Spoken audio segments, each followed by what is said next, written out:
This meeting is being recorded.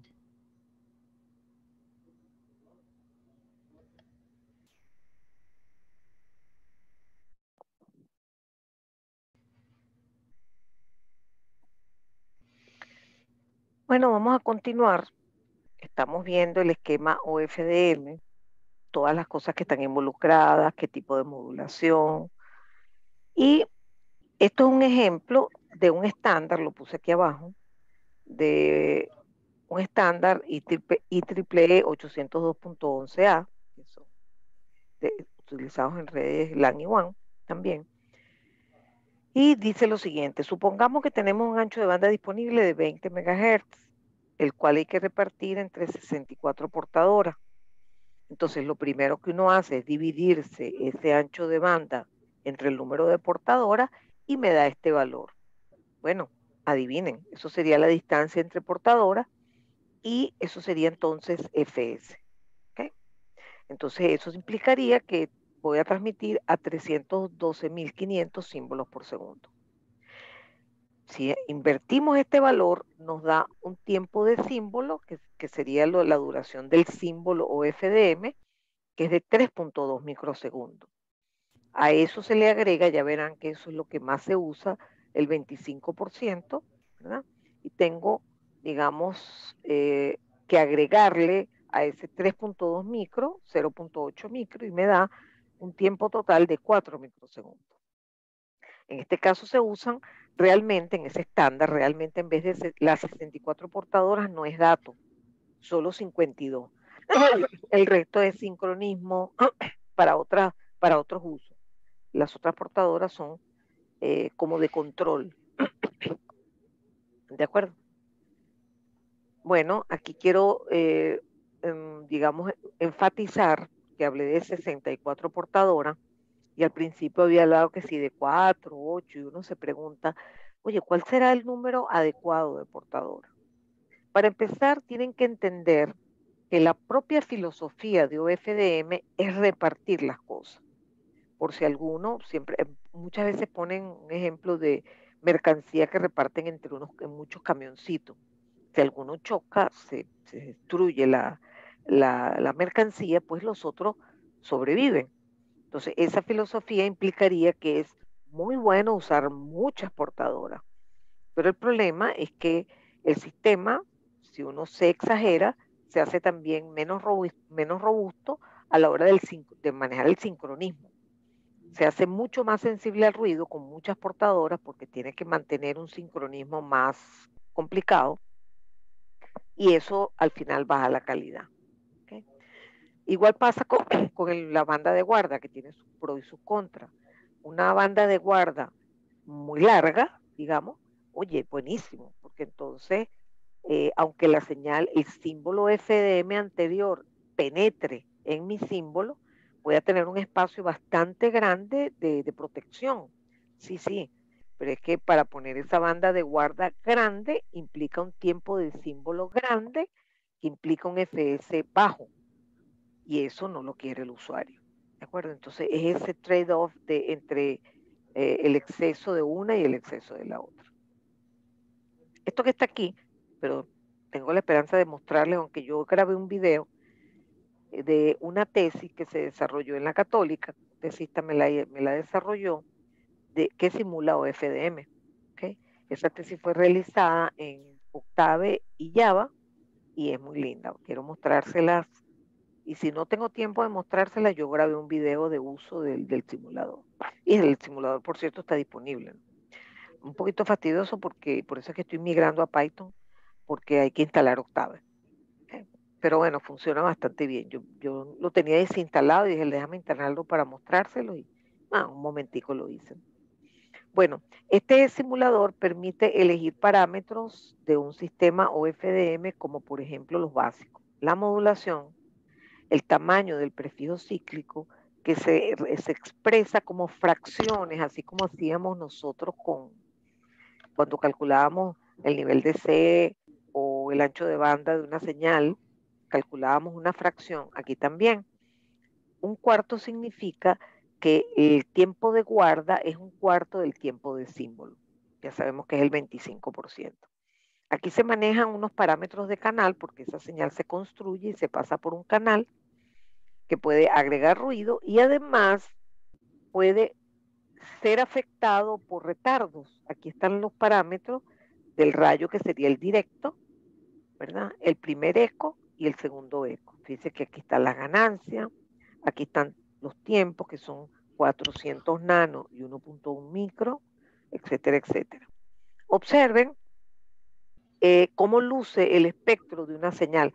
Claro, yo hasta ahora se los he pintado como montañitas montadas una sobre de otra, pero cuando usted suma todas esas montañitas le da como un tepuy, que es esto que está aquí. Esto es el espectro de la señal OFDM transmitida, ahí van muchas portadoras. En este caso hay, ¿dónde está el número de portadoras aquí? 64, este es 64 portadoras fijo, creo.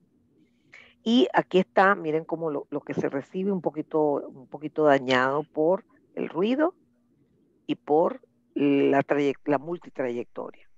Entonces, fíjense cómo luce la constelación.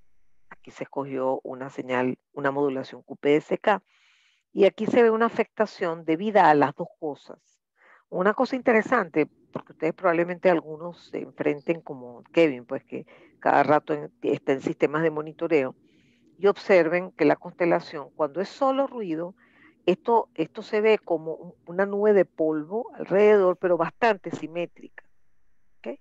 Mientras que cuando hay, por ejemplo, interferencia intersimbólica, que la vimos en clase, o este tipo de problemas debido a canales dispersivos, esto empieza a tener unas simetrías un tanto extrañas, o sea, que no se parecen a... entonces una persona que conoce la situación, cuando ve la constelación, dice, ah, no, aquí hay solo ruido, aquí hay tales cosas, se puede descubrir. Este simulador está en este sitio y famosísimo, que lo usó medio planeta para mostrar, fue desarrollado por la Universidad de Texas. Esto que está aquí es un ejemplo que hice yo, tramposo. Les explico. Yo generé una señal QAM normalita. Fíjense cómo es el espectro. Aquí está mi sin cuadrado famoso de señal QAM. Perfecto. E hice lo mismo, pero en OFDM. Es decir, monté un esquema OFDM con este mismo QAM, ¿no? Pero dentro del esquema OFDM. Miran cómo me dio el espectro. Es como plano, ¿no? Medio plano. Resulta que yo simulé un canal con desvanecimiento selectivo y miren dónde puse el desvanecimiento. Por eso digo que esto es un ejemplo tramposo, porque el desvanecimiento coincide con justo la zona donde hay más información de la señal QAM. Y por supuesto que también afecta al sistema OFDM. Miren cómo le quitó portadoras por aquí. Aquí muestro en turquesa cómo quedó el espectro una vez pasado por este canal dispersivo. Cuando recupero la señal, este era el sonido, una señal de voz original, y esto fue la recuperada, comparo con y sin OFDM. Este fue con OFDM y este fue QAM normal. Aquí la tasa es una cosa bestial, es el 25%, que es una probabilidad de error de 0,25, lo cual es horrible, y aquí baja de manera significativa. Pero repito, esto es un ejemplo tramposo, pero que me permite ilustrarles a ustedes cómo es que es OFDM fuerte frente al desvanecimiento selectivo. Entonces lo hice bien adrede. Me voy a saltar unas cuantas láminas porque tengo intenciones de llegar a hacerles algunos problemas.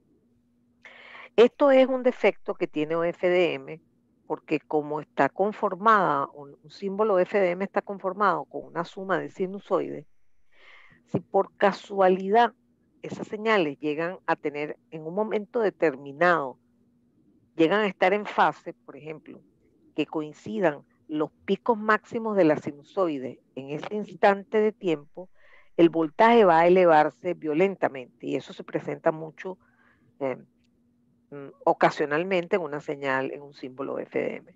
Miren estos picos que se pueden generar producto de que estadísticamente a veces hay sinusoides que debido a la fase que se le asigna, al sombrero que se le asigna, que implica una fase, se suman de manera constructiva, ¿no? Pero eso tiene un problema para los, en realidad no es un problema teórico, sino un problema práctico. Y es que los amplificadores de salida de los transmisores son muy sensibles a esos cambios de amplitud, entonces distorsionan la señal. Entonces, bueno, se inventaron cosas como hacer clipping, o sea, por ejemplo, se pone un clipping aquí para que los picos no sean tan violentos, y se fueron inventando diversas técnicas de combatir este defecto que tiene el OFDM que se llama el PAPR, le dicen.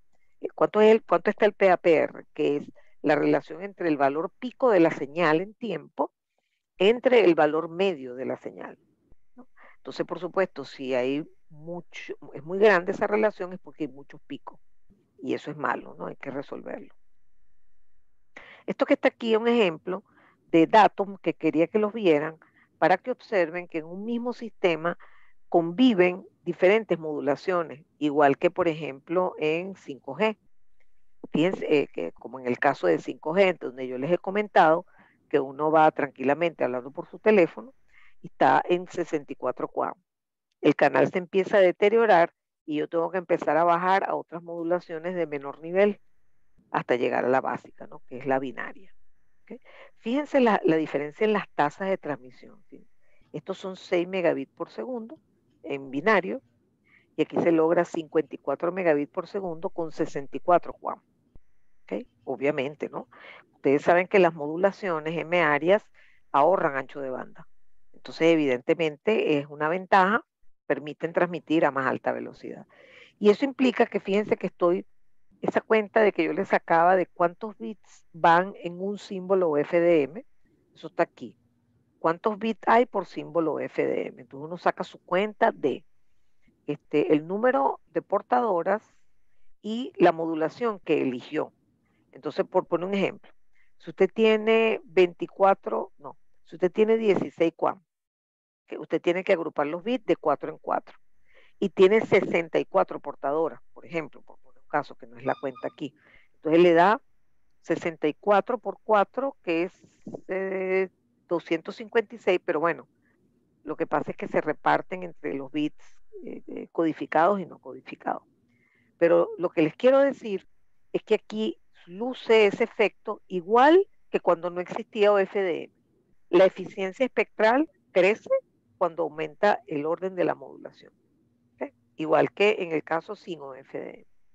De hecho, yo en una oportunidad asigné unos proyectos con un simulador, con el simulador este de Texas, y les dije que generaran señales con diferentes características, específicamente para que compararan el comportamiento de la tasa de errores, ¿verdad? Con QPSK 16 QAM y 64 QAM. Y adivinen, el peor es 64, le sigue 16 y el mejor es QPSK. Eso también lo sabemos. Los sistemas M-áreos son mejores porque aprovechan mejor el espectro, ocupan menos ancho de banda, pero son peores porque en la constelación las pelotitas se acercan. ¿Okay? Fíjense una curiosidad, yo se los hice adrede, le dije a los muchachos que pintaran aquí en escala lineal, no con semilog Y, sino con plot Y. Esto sí, el logarítmico. Y miren la gráfica no es así como uno ve las curvas de P versus E sobre eta.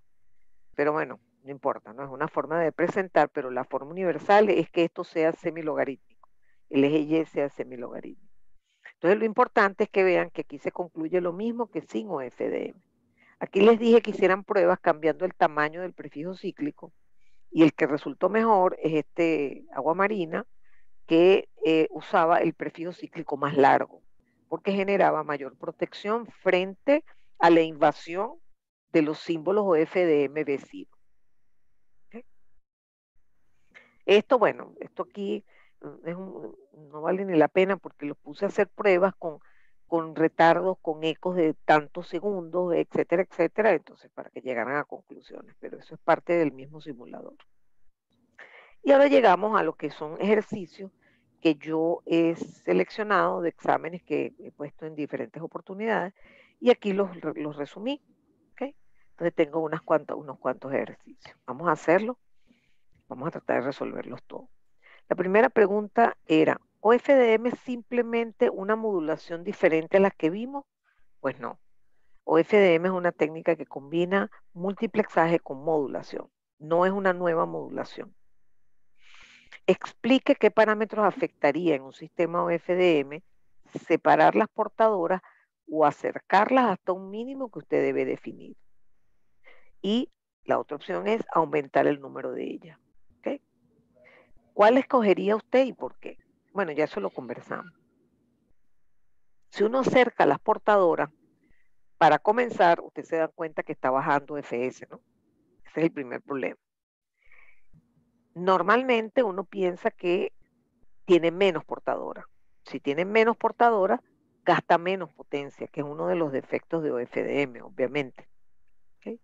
Pero también tiene que darse cuenta que filosóficamente, si en vez de usar 8 camiones, usa 4, que es donde usted va a repartir la información, la cosa no es tan eficiente. En el sentido de la idea de repartir la información para recuperar lo máximo posible una vez que pasan por el canal y se dañan. ¿Okay? Entonces, la gran pregunta es, ok, y si decido acercarlas para poner muchas, bueno, tienes que tener cuidado porque el límite es F símbolo. O sea, no puedes ponerlas más pegadas que F símbolo porque si no se pierde la ortogonalidad. Entonces, en este caso la opción B es más conveniente, ¿no? Por lo que acabo de explicar. Suponga que el canal de un sistema de comunicaciones se modela con una respuesta en frecuencia que es igual a 4E a la menos JF. Traducción, la magnitud es constante e igual a 4. La fase es lineal, es igual a menos F. Es una recta dependiente negativa lineal con la frecuencia. Por cierto, eso es ideal. O sea, si los canales fueran así sería maravilloso, porque lo único que están generando es un retardo, pero no distorsionan. Si la fase no es lineal, se produce distorsión. Si la magnitud no es constante, se produce distorsión. Y por cierto, eso es lo que está presente en los sistemas con ecos. La pregunta concreta es, bueno, este es el canal. ¿Usted me recomienda usar OFDM? Entonces yo le pregunto a la persona, ya va, ¿cuál es tu idea? ¿Ahorrar ancho de banda? Claro, claro que vale la pena que lo use. Porque ese canal no va a pasar nada y tú vas a estar ganando lo que quieres, que es tener más clientes en una misma cantidad en frecuencia. ¿Okay? Pero si tu idea era combatir el efecto multitrayectoria, no pierdas el tiempo o no pierdas el dinero, porque este canal no lo amerita. Este canal es plano en frecuencia y además tiene fase lineal. Entonces, no tiene sentido que gastes el dinero si eso es lo que tú perseguías. En un transmisor OFDM, ¿qué diferencia existiría a la entrada del bloque de la IFFT entre si se escoge modulación PRK o QPSK? Aquí recuerden el ejemplo que les puse de los tesistas de la UPM. Un cliente tenía PRK y entonces, como el mapeo de palabras a símbolos complejos depende de la constelación, si usted tiene PRK, tiene una pelotica a la derecha y una pelotica a la izquierda, o sea, más 1 y menos 1. Mientras que si tiene QPSK, los símbolos complejos serían 1 más J, 1 menos J, menos 1 más J y menos 1 menos J. ¿Okay? Entonces, esa es la diferencia que usted tendría a la entrada del bloque IFFT. Eso sería, en un caso solamente tendría amplitudes de 1 y menos 1 y en el otro tendría amplitudes complejas. ¿Okay? Eso es lo que hace cambiar esos son los sombreros diferentes para PRK que para QPSK. Por ejemplo, para cualquier otra modulación, usted mira los números reales y complejos, que es simplemente ver U1 y U2. ¿Okay? Okay. ¿Qué impacto tiene, la pregunta 5, en la magnitud de H de un canal el problema de trayectorias múltiples o multitrayectorias? Bueno, eso lo he repetido bastante, lo vuelvo a repetir acá. Simplemente que la respuesta en frecuencia no va a ser plana. La respuesta en frecuencia va a tener picos y valles que van a tratar distinto a las diferentes portadoras, generando al final una distorsión. Ese es el efecto, bueno, y en el peor de los casos, haciendo desaparecer algunas de las portadoras cuando los valles son muy profundos, ¿no? En la respuesta en frecuencia. Siguiente pregunta. Si en un sistema OFDM aumenta la dispersión, se debe bajar o subir la duración del prefijo cíclico. ¿Por qué? ¿Y por qué? Ya lo decía, el prefijo cíclico es una ventana de protección. Si hay más dispersión, entonces el símbolo anterior va a penetrar más en su símbolo FDM, por lo tanto se requiere que ponga usted un símbolo, perdón, una banda de guarda más grande. Es bastante sencillo de entender eso. 7. Si en UFDM a la entrada del bloque del transmisor solo se observan los valores de más menos 1, ¿cuál modulación se está usando? PRK. ¿Hay alguna relación entre, porque cuando usted tenga los valores a la entrada de la IFFT, usted puede pintar la constelación y ya sabe de qué se trata? ¿Okay? Si yo, por ejemplo, les digo que la constelación es, por ejemplo, J, no, 1 y J. Es decir, que un símbolo es totalmente real y el otro es totalmente imaginario. Estamos hablando de una constelación que representa símbolos ortogonales, como por ejemplo FSK ortogonal, que no se usa, ¿no? Por cierto, acá. Tienen que llevarse en la cabeza la idea de que las modulaciones de amplitud y fase son las que se usan. ¿Okay? 8. ¿Hay alguna relación entre la duración de un símbolo o FDM y la separación entre portadoras? Pues claro. Si el símbolo dura de ese segundo, invierto ese valor y eso es la distancia entre portadoras. Alguien me puede preguntar, profesora, pero no los puedo poner, por ejemplo, 2FS o 3FF. Sí, sí, lo puedes hacer, pero no tiene sentido porque estamos tratando de ahorrar ancho de banda. Entonces la idea es montarlas lo que sea posible, pero para eso necesitas que tengan al menos una distancia de FS. Explique por qué usar OFDM combate los problemas, ya lo expliqué. Porque al tener repartida la información entre múltiples portadoras, ¿verdad? Aunque algunas se pierdan, tengo otros datos que se salvaron.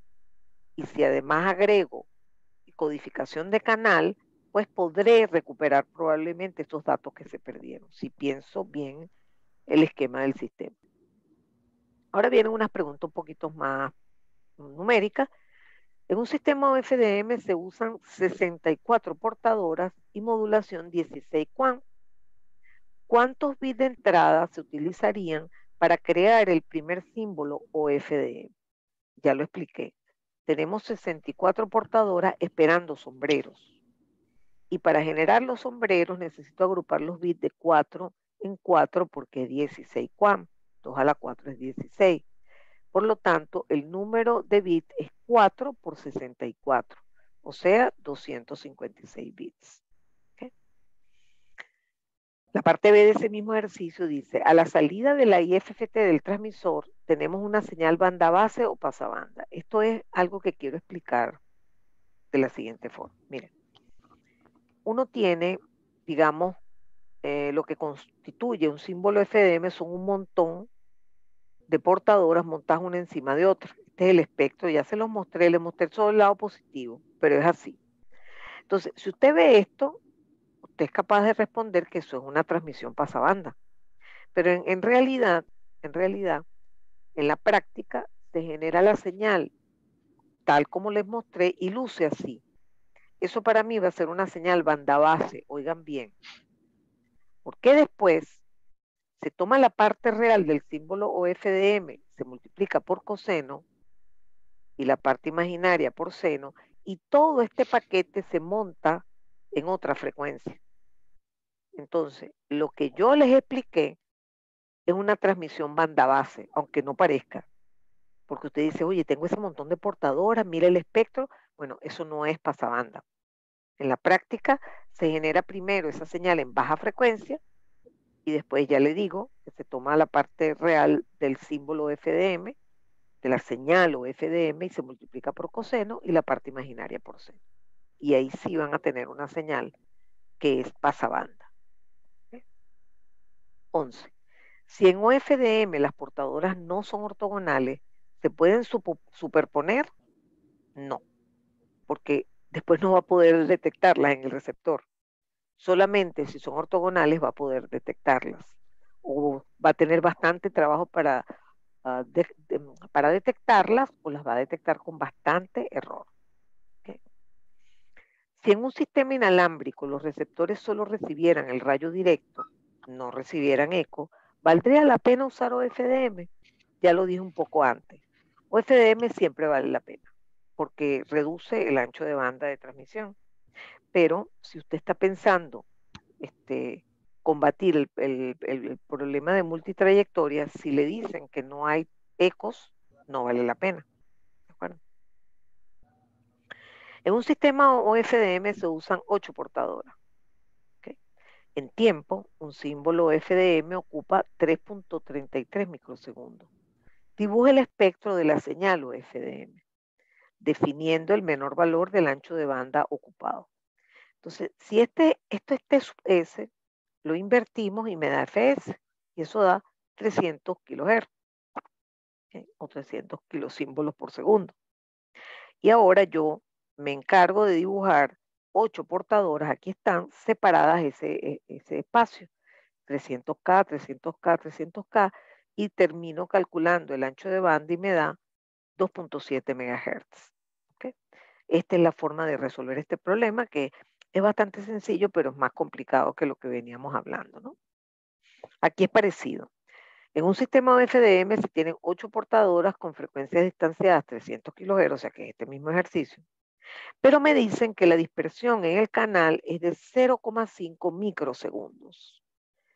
Pregunta, ¿qué prefijo cíclico, qué duración de prefijo cíclico escogería usted? ¿Un sexto o un décimo? ¿Qué significa un sexto? Es la sexta parte de este valor. Y un décimo es la décima parte de este valor. Entonces, si usted saca esas cuentas, dividir ese valor entre 6 le da 0.55 microsegundos, que es mayor que este valor. Por lo tanto, esta banda de guarda cubre esta dispersión. O sea que esto está bien.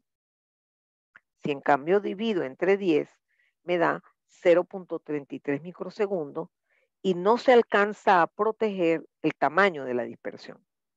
Entonces, elegimos entonces un sexto. Y aquí terminamos. Voy a dejar de compartir esto. ¿Okay? Voy a compartir la pantalla. ¿Será que no tengo abierto? Sí, voy a compartir la pantalla. Compartir. Uy, como que no sé cómo me deja compartir. Aquí se me abre, no sé qué hacer. No. Déjame hacer aquí escape, déjame cerrar esto. Ok, vamos a abrir esto. Este simulador lo realizó Claudio Coleta, estudiante de telecomunicaciones, se fue para el Reino Unido, y él solito diseñó este sistema, que lo diseñó por módulos, ¿no? Es bien simpático porque permite, digamos, repasar lo que es el concepto de ortogonalidad en 3 señales. Entonces ustedes van a ver que voy a poder chequear la ortogonalidad en 3 señales y se hace el producto entre las dos y se integra a ver si da 0 o no da 0.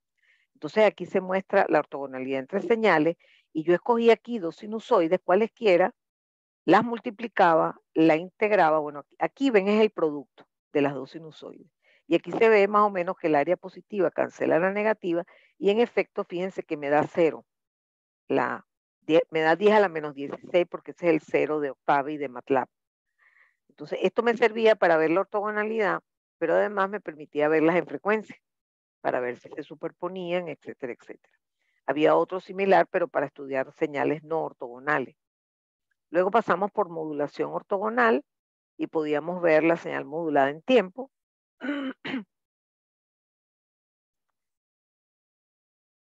Quiero mostrarle varias cosas. En tiempo, y podían verla en frecuencia, era F alta y F baja. Todo esto para repasar ortogonalidad de señales. Luego hizo un símbolo FDM en donde se podía construir el símbolo usando varias modulaciones, varios prefijos cíclicos, el número de portadoras si lo dejamos fijo, ¿verdad? y estábamos, digamos, montando este sistema. Esta señal es banda base. Entonces, para esta combinación aquí se ve las parejas de bits, el mapeo, ¿verdad? Y después eso pasaba por una IFFT y era lo que se mostraba aquí. Esta es la parte real del símbolo FDM, esta es la parte imaginaria. Este símbolo duraba 4 microsegundos. No, no, mentira, 3.2 microsegundos, perdón, 3.2 microsegundos. Después le agregábamos prefijo cíclico. Entonces convertíamos eso en un símbolo más largo de 4 microsegundos. Esto era el prefijo cíclico para la parte real y para la parte imaginaria. Y después hizo un módulo para estudiar el desvanecimiento selectivo, cambiando aquí los multitrayectos y podíamos ver, por ejemplo, la señal que pasaba por ese canal, la respuesta impulsiva de ese canal, la respuesta en, perdón, la respuesta en frecuencia del canal. Aquí era plano porque fíjense que tengo amplitud cero en los ecos. Entonces tengo solo el rayo directo, pero yo podía cambiar esto y por supuesto eso cambiaba, ¿no?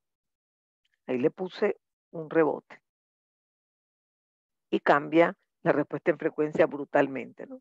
Se convierte así. Y la respuesta impulsiva que tiene la línea directa y el eco. ¿Okay? Luego de esto, que fue para estudiar los canales, los modelos de canales inalámbricos tipo SIU, aquí se podía escoger de una vez SIU 1. Y entonces me cargaba automáticamente todos los datos y yo podía correr la simulación. Hacía pasar el símbolo FDM sobre ese canal. Y finalmente, aquí tenemos un sistema en donde transmitía con y sin OFDM para probar la bondad de una cosa o de la otra. Eso voy a hacer una sola corrida y terminaba comparándolos con la probabilidad de error. No puse ruido, puse 0 de potencia y por eso dio la probabilidad de error, dio 0. Vamos a poner poquito. Fíjense la constelación porque es QPSK lo que se escogió. Entonces fíjense que aquí no hay mucha diferencia para el tipo de canal SUI entre usar OFDM o no usarla. Pero esto permitía, digamos, comparar haciendo cambios en el prefijo cíclico, lo que sí era fiero el número de portadoras, ¿no?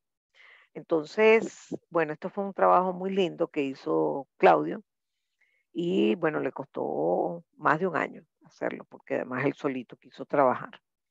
Yo grabé un video un poquito más amplio se lo voy a compartir junto con, pues ya yo lo subí a YouTube, entonces junto con los links para la clase de mañana, que no la voy a dar síncrona, sino que les voy a dar los videos, les voy a compartir también este simulador. Y la semana que viene vamos a ver otro de otra tesis, pero que fue un simulador de espectro disperso.